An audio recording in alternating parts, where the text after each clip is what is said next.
Today we're having our 4th annual Poetry Festival at Ariel Unitarian Chapel.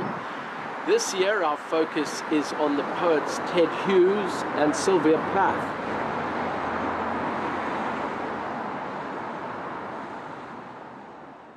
Well, good morning everyone, and welcome to our 4th annual Poetry Festival.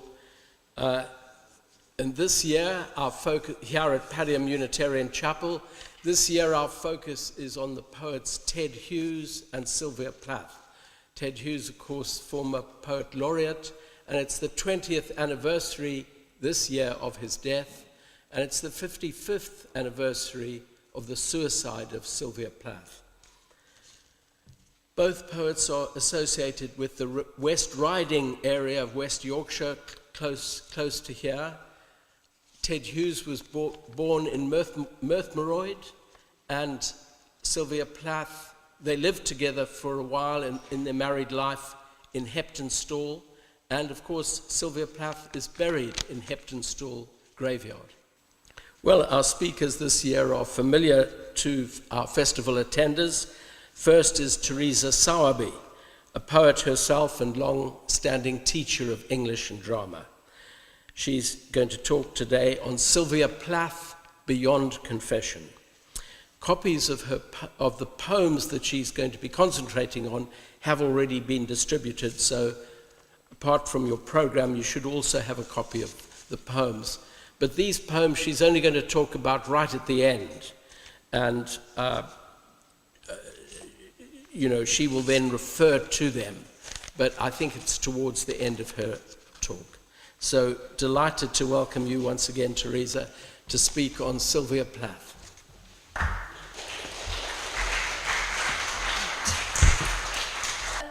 It's great to be back here again. I'm really looking forward to our day of Plath and Hughes, and we've obviously got the slightly different focus of the workshop afterwards for those of you brave enough to stay and have a go.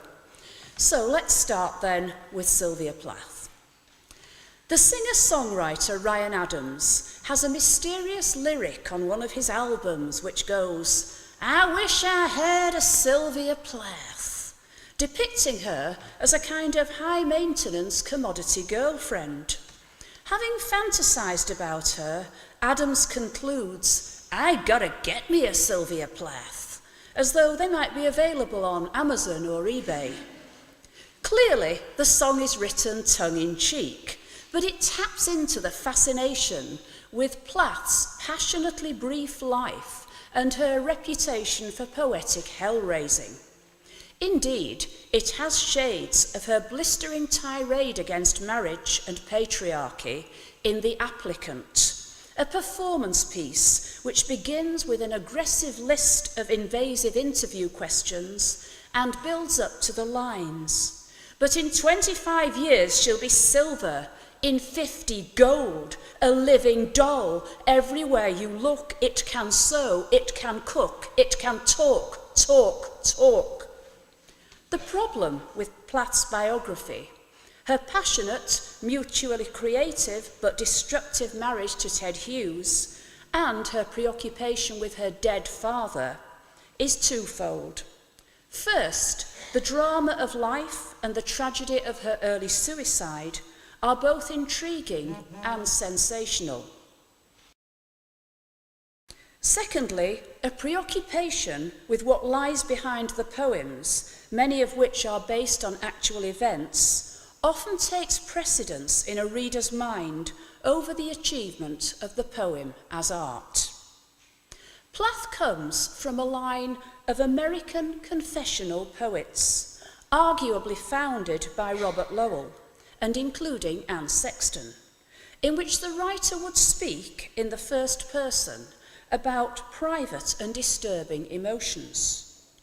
While their treatment of the poetic self may have been groundbreaking and shocking to some readers, these poets maintained a high level of craftsmanship through careful attention to prosody, to the inherent rhythm and patterning of language. In her short life, Plath took an epic poetic journey, beginning with a very conventional apprenticeship in which she proved herself competent in a wide range of traditional forms, including the fiendish villanelle. In her first collection, the Colossus, she is visibly struggling to break free of formal restrictions to find the core of her voice. The urge for control is present in evenly marked stanzas, some of them in the 3 lines, the triplet, a form she would favour in many of her later poems. I will be focusing mainly on the later work, where her real originality lies, but will preface this by taking a brief look at 2 earlier poems. The poems that are on your sheet, I will tell you when we come to them, so don't be looking for these, they're not there. In the Colossus, there is a fascinating piece written in couplets called The Thin People. Mysterious and intense, it can be taken to represent Holocaust victims, or the casualties of famine preying on the collective guilt of survivors, haunting their dreams. But it seems to come from a deeper source, expressing a more fundamental angst and a fascination with dissolution. As such, it could be said to prefigure a concern with burning away the flesh evident in her later work. It begins, "They are always with us, the thin people, meagre of dimension as the grey people on a movie screen. They are unreal, we say. It was only in a movie. It was only in a war making evil headlines when we were small that they famished and grew so lean and would not round out their stalky limbs again, though peace plumped the bellies of the mice under the meanest table." And it ends, "Their withering kingship, how they prop each other up. We own no wilderness rich and deep enough for stronghold against their stiff battalions. See how the tree boles flatten and lose their good browns if the thin people simply stand in the forest, making the world go thin as a wasp's nest, and greyer, not even moving their bones." The last line standing alone. The overt and justified guilt of a post-war generation seems to cover a deeper fascination with the draining of life and colour from the world. The wonderfully observed natural details in the image of mice, their bellies plumped by peace, and the world thin as a wasp's nest, prefigure some of the striking depictions of nature we will find in Ariel. Plath has an unflinching and disturbingly dissociative attitude to her own body, or that of the persona in her work. Think of the poem Cut, in which she describes slicing the tip of her thumb. What a thrill! My thumb instead of an onion. The top quite gone, except for a sort of hinge of skin, a flap like a hat. Presumably, this is emotion recollected in tranquility rather than an immediate reaction to a medical emergency, but the ironic detachment, as opposed to the expected horror, is striking. This dissociation can be seen in another poem, titled In Plaster. Again autobiographical, it describes the author's broken leg in its plaster cast, which takes on a disturbing doppelganger life of its own. Plath writes, "I shall never get out of this. There are 2 of me now, this new, absolutely white person and the old yellow one. And the white person is certainly the superior one. She doesn't need food. She is one of the real saints."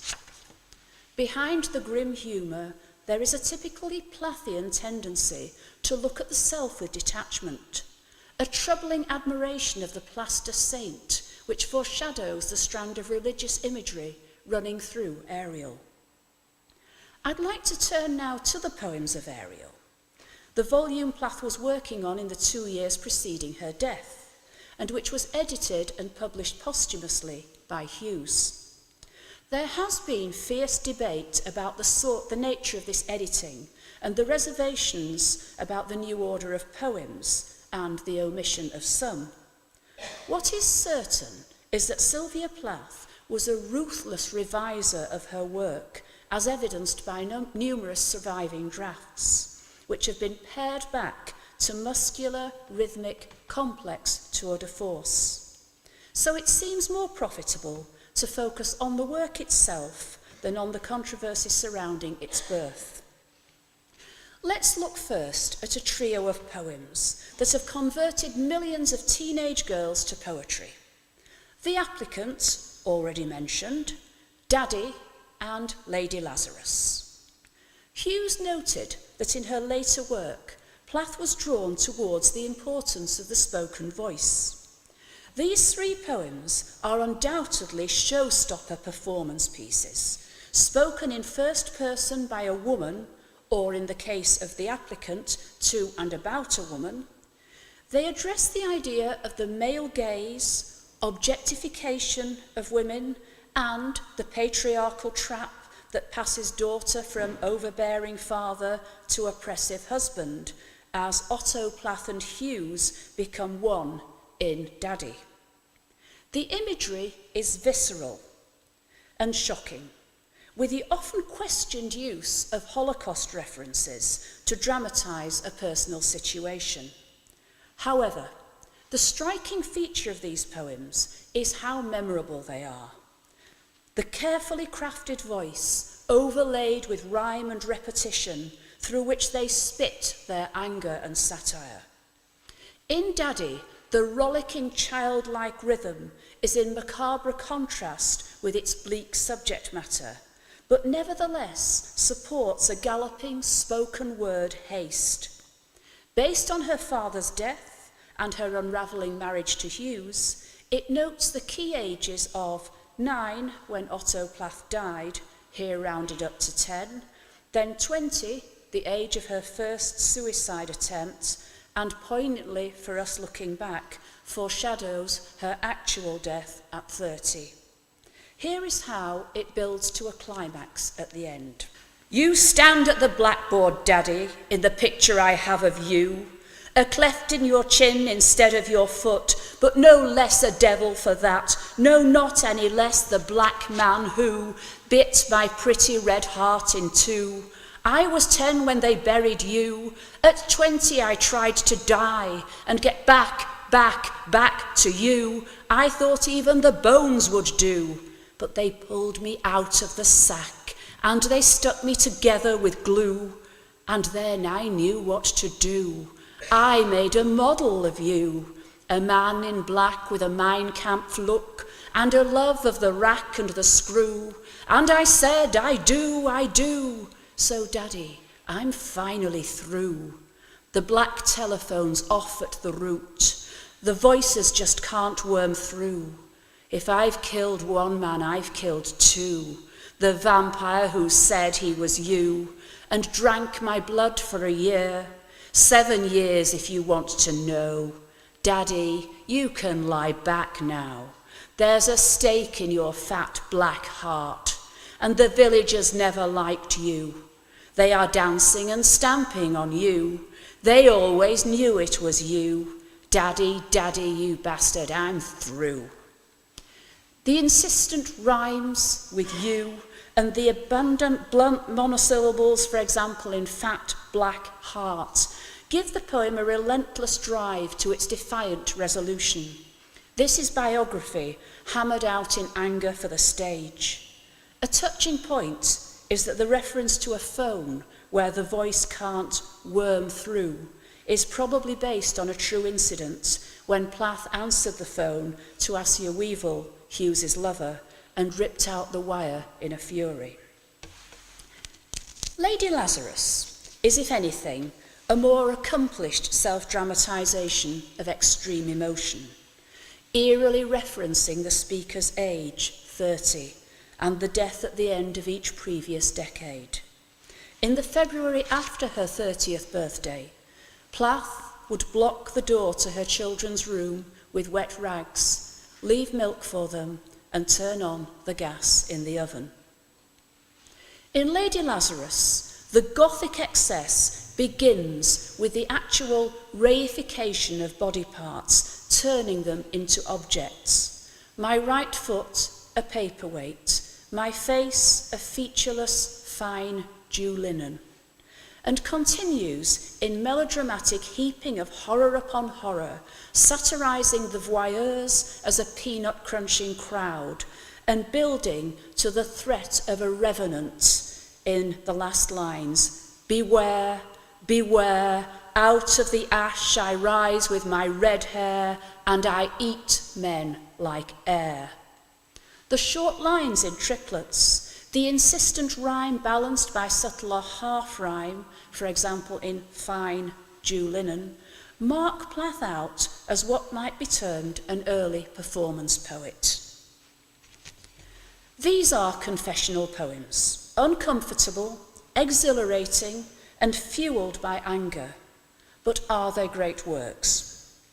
In a lecture on Plath, Seamus Heaney expressed the following qualified reservation, which I will quote in full. Bear with me. There is nothing poetically flawed about Plath's work. What may finally limit it is its dominant theme of self-discovery and self-definition, even though this concern must be understood as a valiantly unremitting campaign against the black hole of depression and suicide. I do not suggest that the self is not the proper arena for poetry, but I believe that the greatest work occurs when a certain self-forgetfulness is attained, or at least a fullness of self-possession denied to Sylvia Plath. In Lady Lazarus, the cultural resonance of the original story is harnessed to a vehemently self-justifying purpose, so that the suprapersonal dimensions of knowledge, to which myth typically gives access, are slighted in favour of the intense personal need of the poet. I hesitate to disagree with famous Seamus, whose lit crit is both perceptive and terrifyingly eloquent.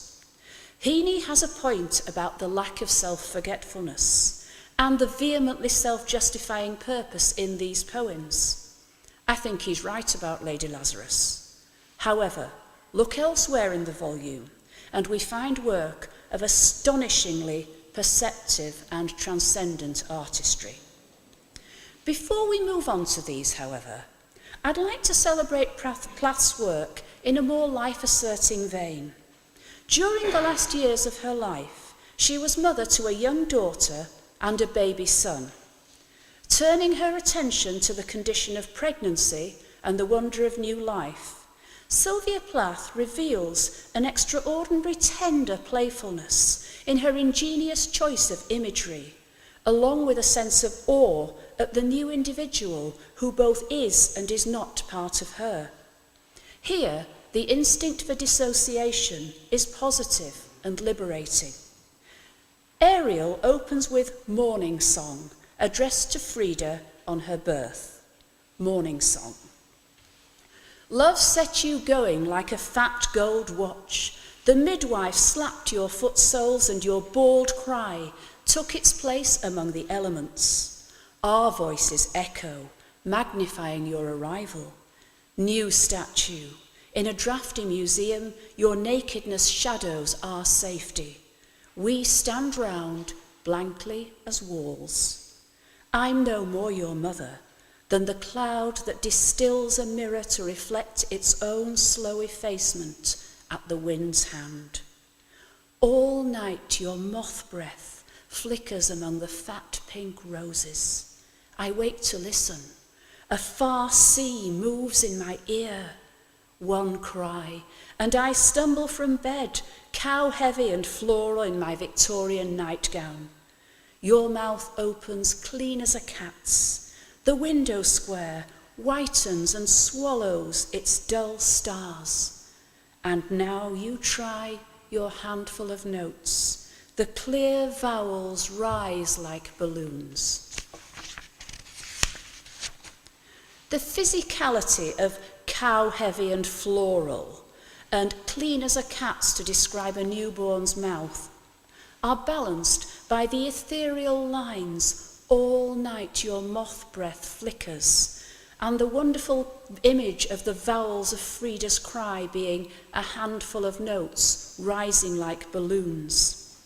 Stanza 3 has had some critics notice an early dissociation between mother and child.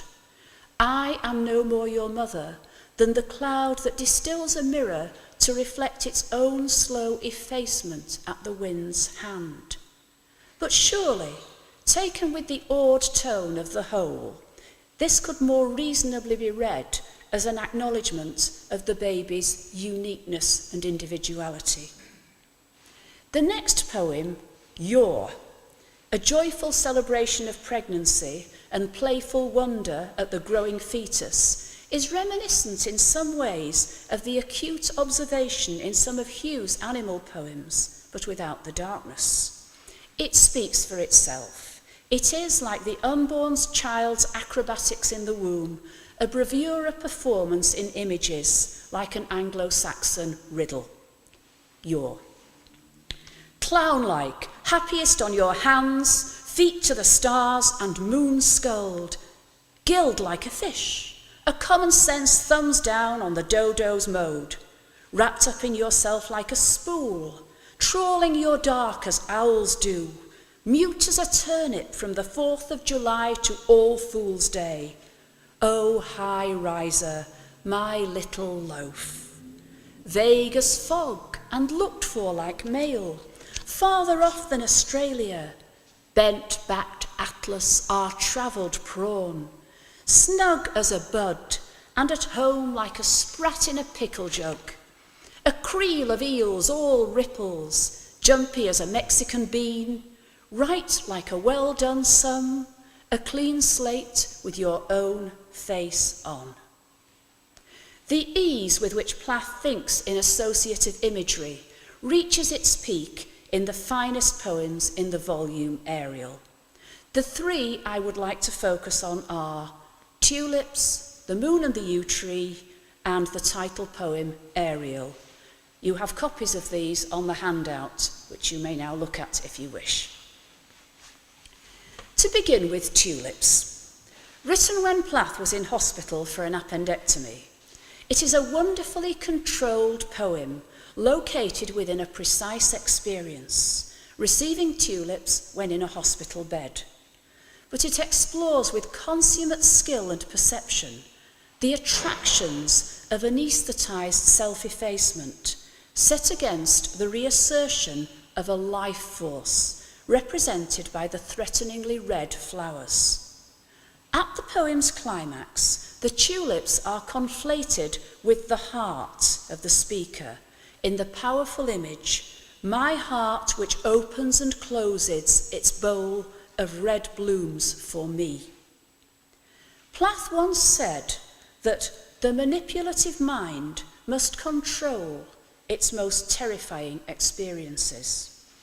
And the patterning of this poem, with its mirrored stanzas, for example, the nurse's attentiveness in stanza 3 is reflected in the sinister tulips watching in stanza 7, is a case of such engaged manipulative control in action. To describe slipping into the anonymity beyond consciousness, Plath uses religious language to evoke a mysterious transformation, reminiscent of a nun taking vows, renouncing possessions. The ritual quality is captured in the imagery of surrender. I have given my name and my day clothes to the nurses, and my history to the anaesthetist, and my body to surgeons. Lying on the plastic-pillowed trolley, she makes the explicit comparison. I am a nun now. I have never been so pure.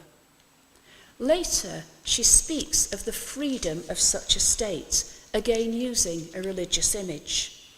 It is what the dead close on finally, I imagine them shutting their mouths on it like a communion tablet. Religious imagery and ritual are surprisingly common elements in Plath's work. They suggest a fascination with dying away from the vivid torment of identity. The prevalence of water in this poem also hints at a return to a fetal state in amniotic fluid, a venture into the preconscious. Written in free verse, there is a subtle rhythm to the 7-line stanzas of Tulips and a hauntingly patterned assonance coupled with the half-rhymes such as learning and lying. The white of the hospital ward corresponds with the clean slate of the released anaesthetised condition, while the intrusive red of the tulips is a clarion call from Eros or the life force back to the world of health. There is much more that could be said about this superb poem, but let's just enjoy its fascinating artistry. The tulips are too excitable. It is winter here. Look how white everything is, how quiet, how snowed in. I am learning peacefulness, lying by myself quietly as the light lies on these white walls, this bed, these hands. I am nobody. I have nothing to do with explosions. I have given my name and my day clothes up to the nurses, and my history to the anaesthetist, and my body to surgeons.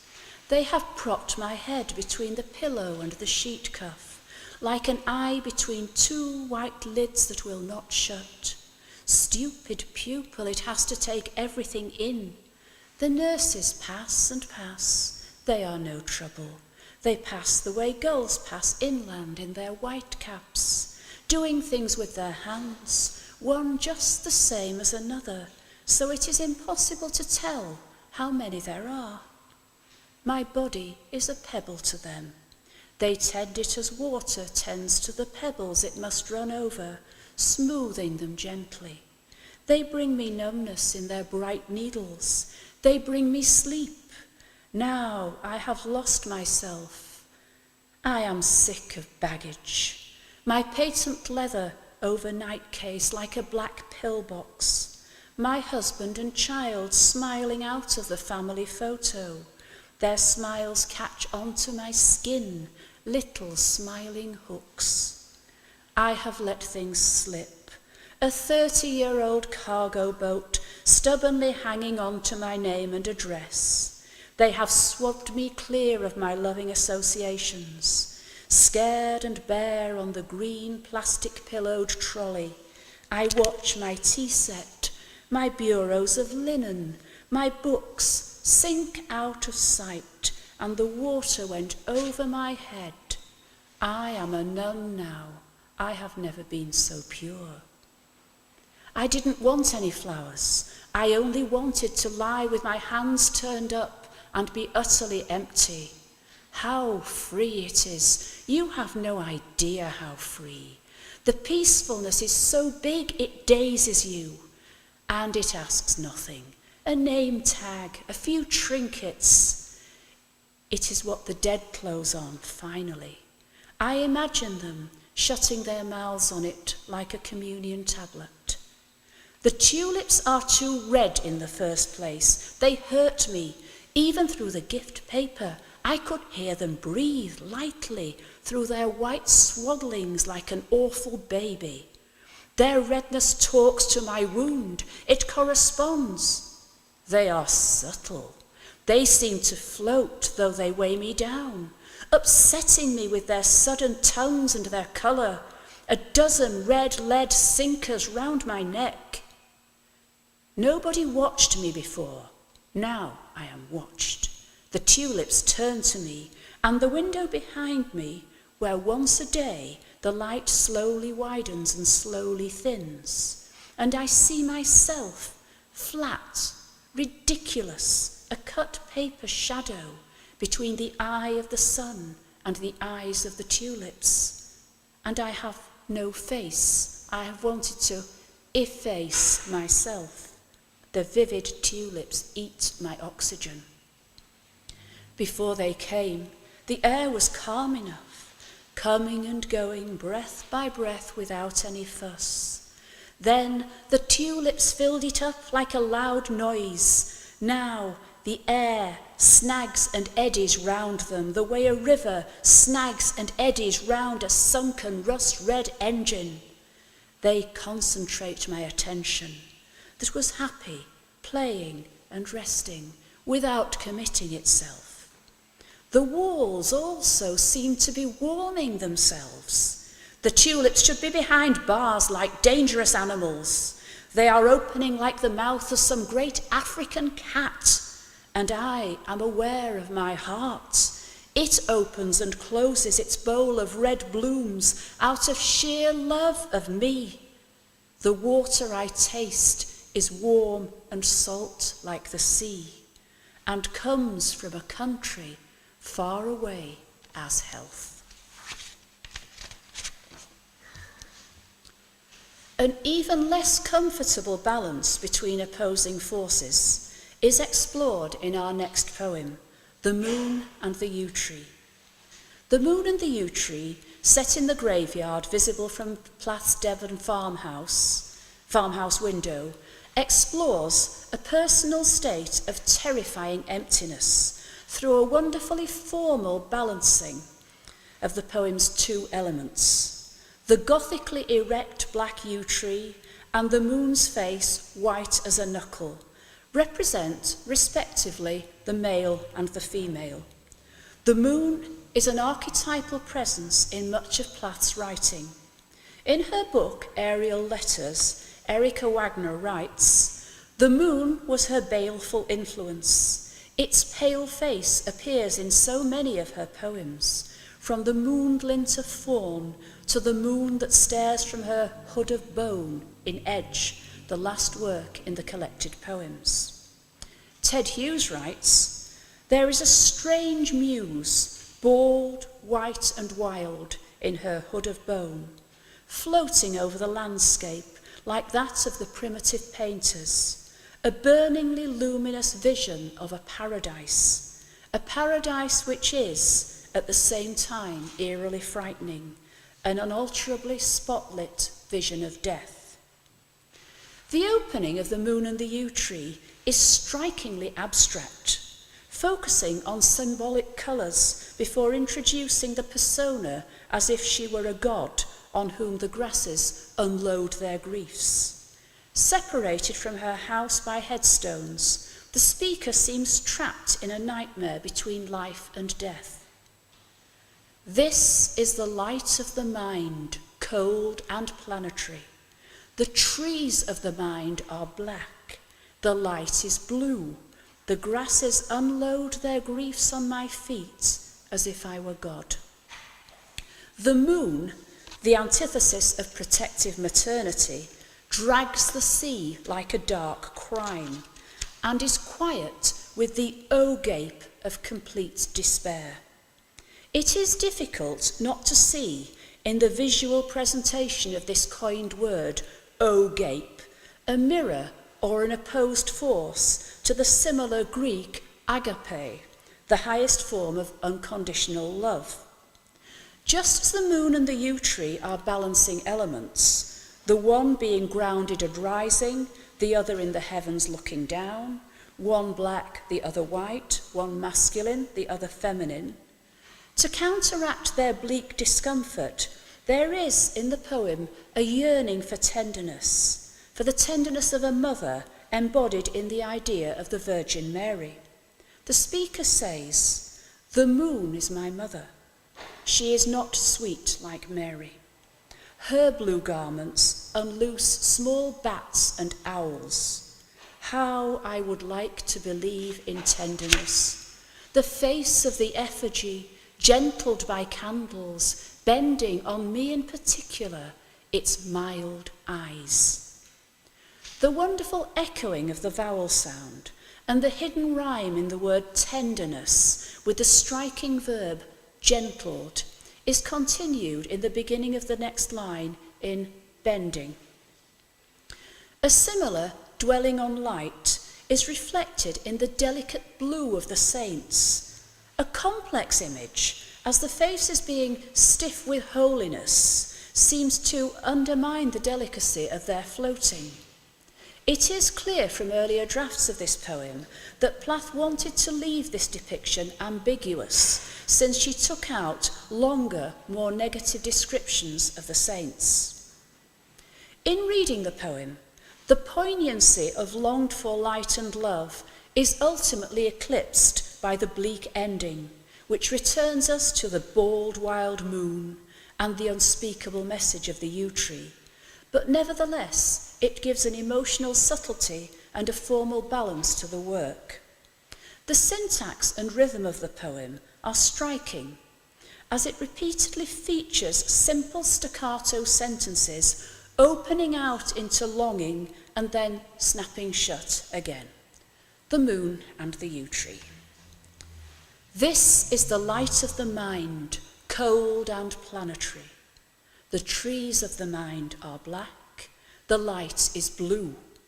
The grasses unload their griefs on my feet as if I were God, prickling my ankles and murmuring of their humility. Fumy, spiritus mists inhabit this place, separated from my house by a row of headstones. I simply cannot see where there is to get to. The moon is no door. It is a face in its own right, white as a knuckle and terribly upset. It drags the sea after it like a dark crime.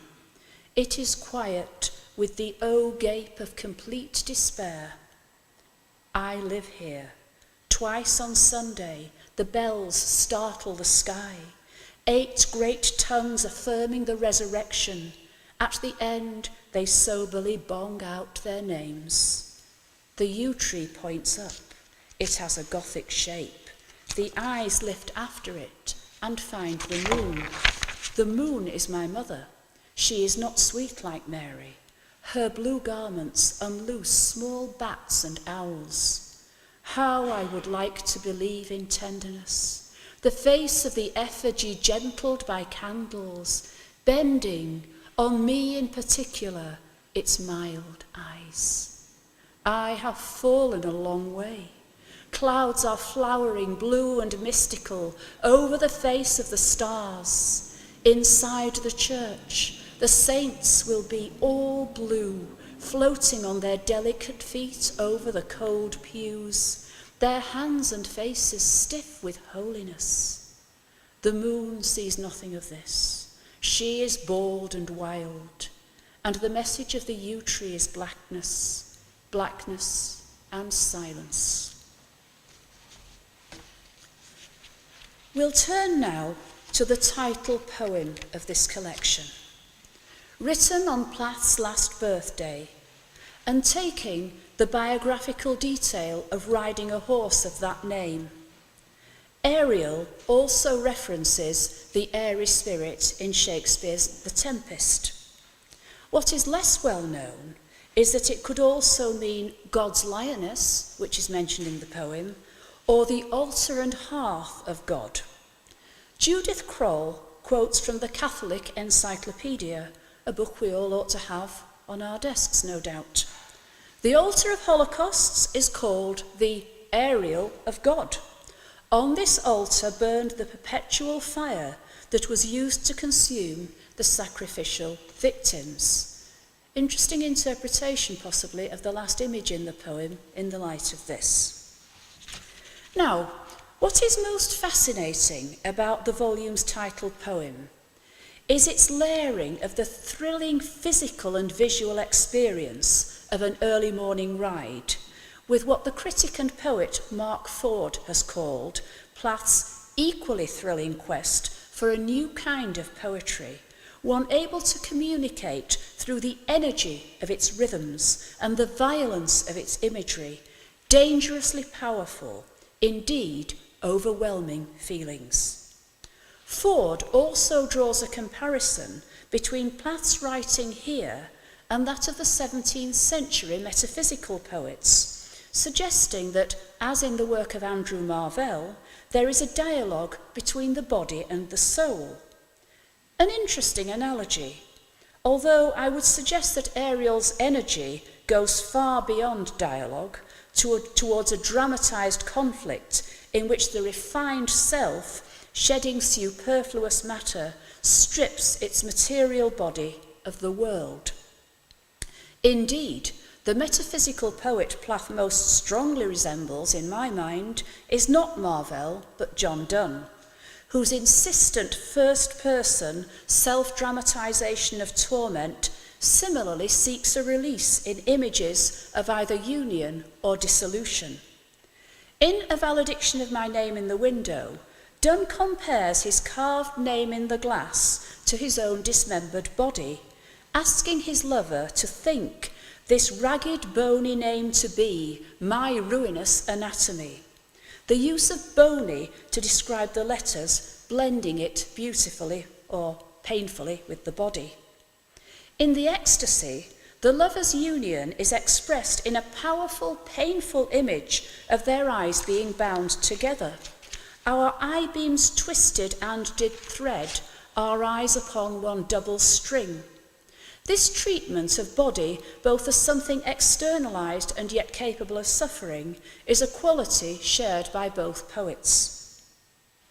The stripping back of everything superfluous in Ariel is evident in the study of earlier drafts, from which extraneous detail and even grammatical elements have been chiselled out to leave a vivid, present-tense journey whose muscular language does not describe, it enacts the ride, its symbolic shedding of flesh and responsibility, even the child whose cry melts into the wall.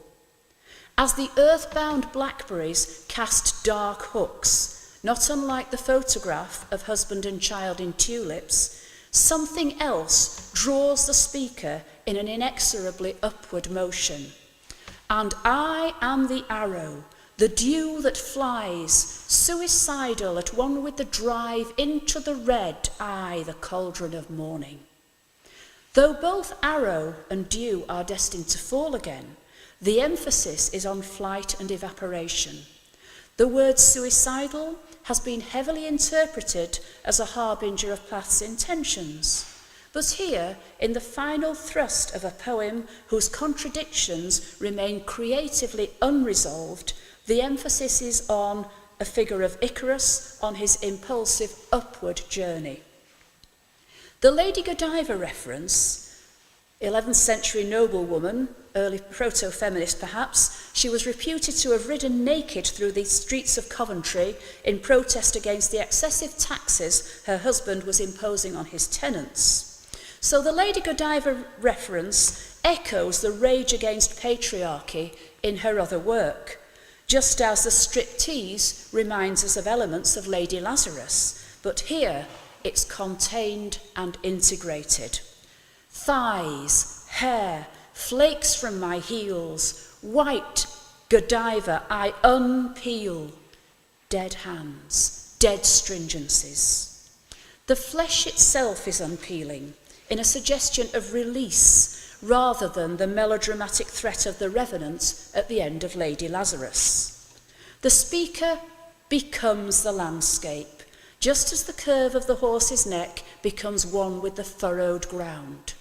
This transformation is captured in the superb choice of verb, foam, in the lines, I foam to wheat, where the line break, separating the subject I from the verb foam, both foregrounds the verb at the beginning of the next line and mirrors the dissolution of the ego by leaving the I stranded in the previous one.